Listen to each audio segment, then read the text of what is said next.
Selanjutnya baru kita masuk ke ranah korban yang oleh umat Islam dilakukan dengan cara menyembelih binatang ternak tertentu, sapi, kerbau, kambing, onta.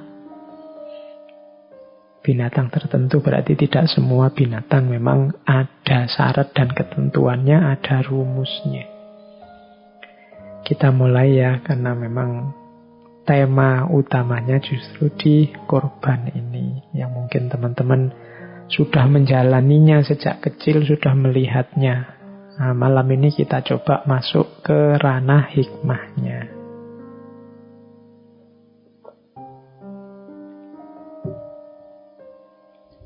Baik, kita mulai dari istilahnya. Ada yang tanya, Pak, yang benar nulisnya korban apa kurban apa korban? Pakai ki apa pakai k, Pak? Ya monggo lah, saya ndak hafal kalau EYD-nya, tapi di banyak media pakai ki. Mungkin untuk membedakan dengan korban yang pakai k, yang sifatnya tidak sakral. Kalau di kita kan sakral. Sebenarnya istilah aslinya dari bahasa Ibrani.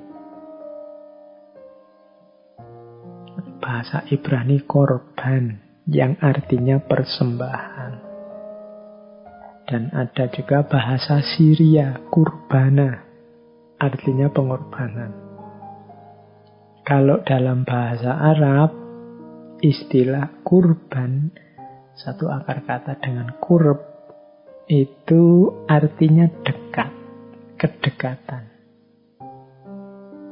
Sehingga kalau ada kata-kata kurban, mungkin dia artinya adalah, maksudnya adalah cara atau jalan untuk mendekat. Kalau dalam dunia tasawuf ada istilah takorrub. Takorrub itu aktivitas yang mendekat pada Allah. Mungkin kurban ini jalan untuk mendekat kepada Allah. Istilahnya kurban.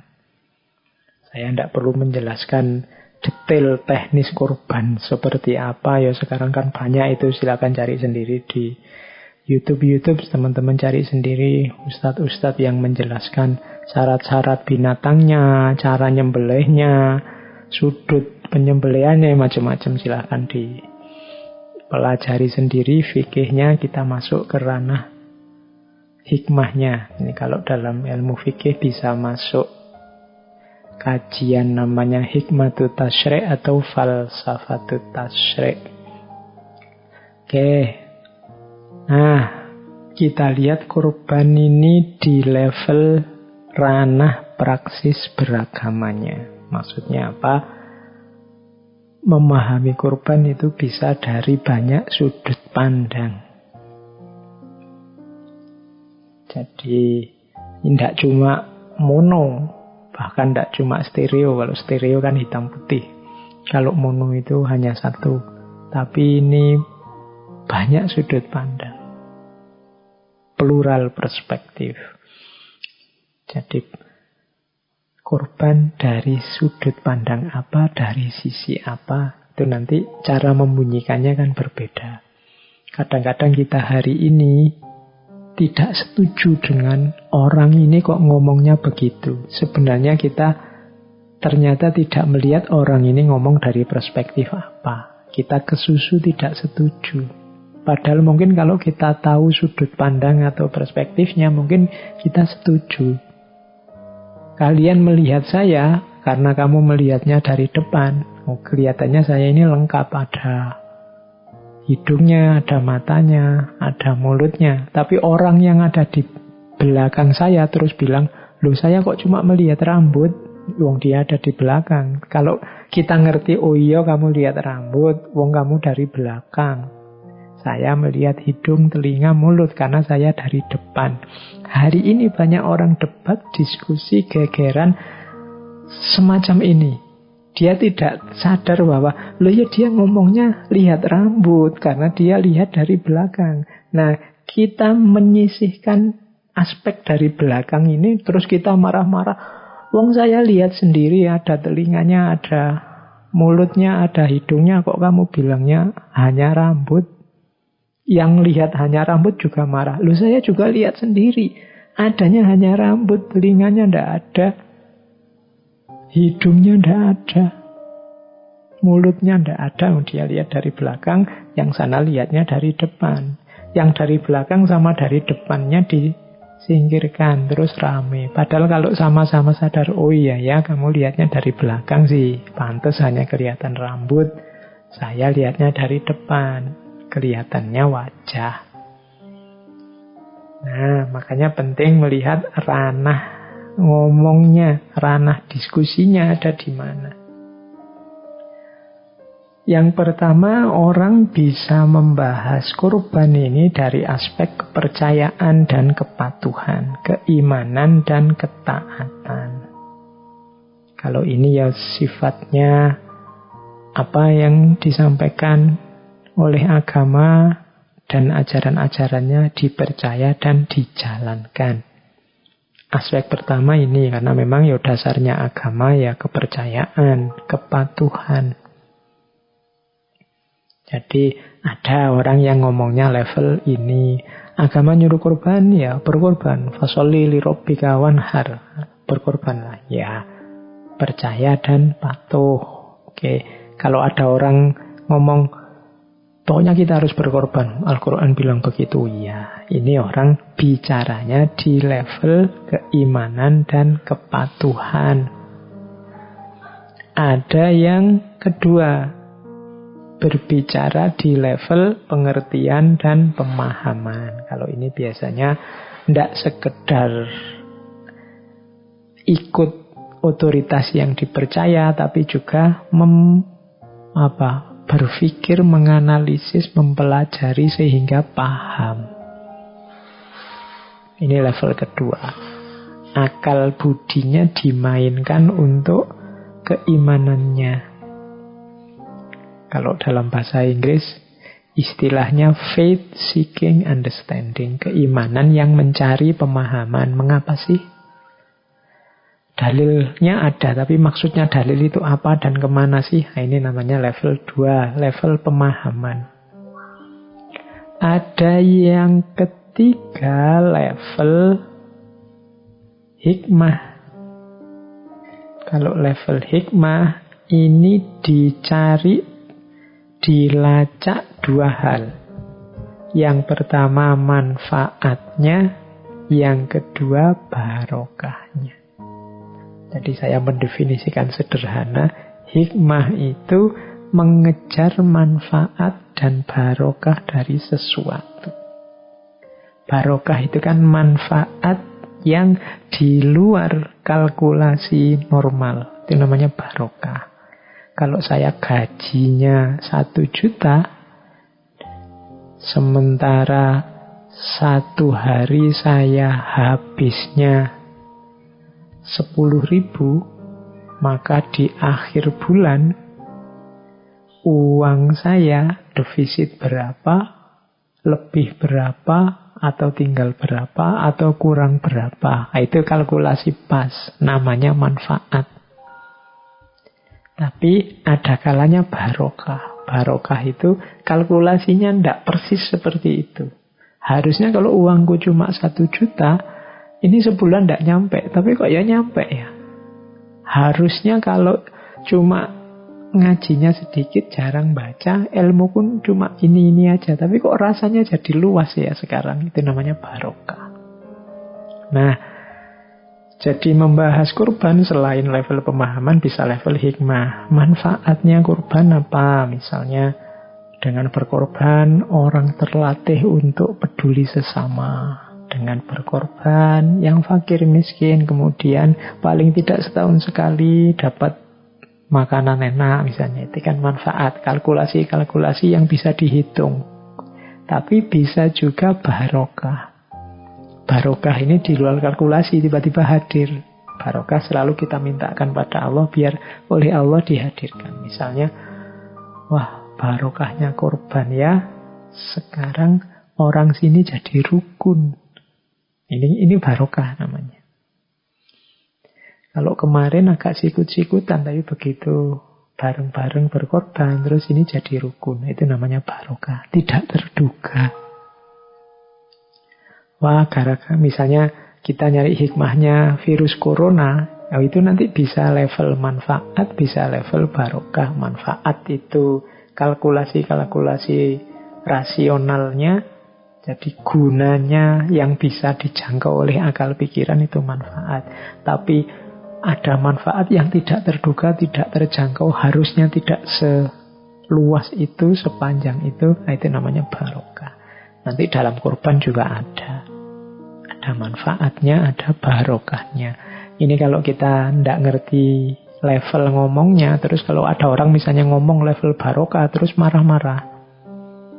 Hubungannya apa? Kurban sama toleransi, kurban sama kerukunan, tidak nyambung sama sekali. Kurban itu ya bla bla bla bla. Nah, itu kurang sadar level pembicaraan. Ya kurban itu yang penting ada dalilnya, dijalankan, kita patuhi perintahnya Allah kan sudah. Iya, kamu benar, tapi kamu ada di level kepercayaan dan kepatuhan. Nanti ada ahli tafsir, para ulama yang menjelaskan A, B, C, Z detailnya. Biasanya itu level pemahaman. Oke, ini untuk mengingatkan saja. Nah, kita masuk sekarang ke motifnya orang berkorban. Saya tadi bilang di depan ya, saya tidak cerita detail tentang apa dan bagaimana korban itu. Silahkan membuka kitab-kitab fikih sendiri. Kita langsung masuk ke hikmah analisis filosofisnya. Nah, orang yang berkorban ini kalau kita baca ada motif-motifnya. Ini namanya level-level niatnya. Ini untuk mungkin ada di antara kita yang tahun ini berkorban, ayo ditata lagi kita ada di jenjang niat yang mana. Yang pertama, level norma. Level norma ini orang yang berkorban yang niatnya menjalankan norma. Ya wis aturannya begitu. Kayak tadi ya, dalilnya begitu ya saya jalan. Level normatifnya. Tindakan yang dilakukan karena menjalankan norma. Itu level normatifnya. Ada yang kedua, level responsibility. Kalau ini tidak sekedar menjalankan, tapi adanya rasa tanggung jawab, rasa kewajiban. Sebagai seorang muslim yang mampu, ya pantasnya aku ini korban. Demi kepedulian pada sesama. Ini namanya niat level 2, responsibility. Rasa wajib. Sebagai orang yang punya kemampuan. Yang ketiga ada level reward and exchange. Kalau ini melakukan ibadah korban dengan niat menunggu reward dan exchange, menunggu balasan, entah dalam bentuk pahala di akhirat nanti maupun pahala konkret di dunia ini. Yo, kayak kita kalau sedekah terus, wah ini saya sedekah 1.000 nanti baliknya 700.000. Saya tunggu, pasti balik 700.000. Itu niat menunggu reward and exchange, menunggu balasan dan gantinya dari Allah. Nah, itu yang ketiga. Apa salah Pak begitu? Ya enggak. Ya memang levelnya beda. Sama level-level niat yang lain. Apa salah Pak kalau saya hanya menjalankan kewajiban? Atau apa salah saya kalau hanya normatif saja? Enggak. Cuma levelnya memang beda. Dan yang terakhir, yang kita sebut ikhlas. Melakukan korban dengan kesadaran karena Allah dan untuk Allah. God only consciousness. Jadi kita menyebutnya ikhlas.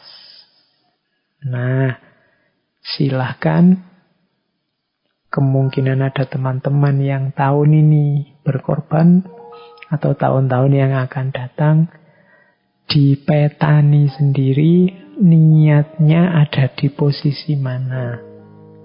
Di posisi normatif, posisi kewajiban saja, atau menunggu balasan, atau ikhlas lillahi ta'ala. Karena Allah saja dan untuk Allah saja. Pak, saya korban itu ikhlas kok, Pak. Karena Allah saja. Siapa tahu nanti oleh Allah dibalas. Oh ya, dibalas ya berarti itu reward and exchange. Bukan ikhlas. Kalau ikhlas itu sudah tidak nunggu. Balasannya apa, nanti diberi apa. Insya Allah Allah ngerti yang terbaik. Allah akan memberikan. Nah, kalau ada Allah yang memberikan, ya berarti kita nunggu pemberian, reward and exchange. Ya memang tidak mudah untuk ikhlas total. Tapi rumusnya adalah ayo beramal baik sampai ikhlas. Jangan nunggu ikhlas dulu baru beramal. Kalau nunggu ikhlas baru beramal, tidak beramal nanti. Jalankan saja kebaikan, lama-lama ya bisa ikhlas. Yang penting korban ya, meskipun masih normatif, meskipun responsibility karena kewajiban, ya muslim ya gimana lagi, ya korban.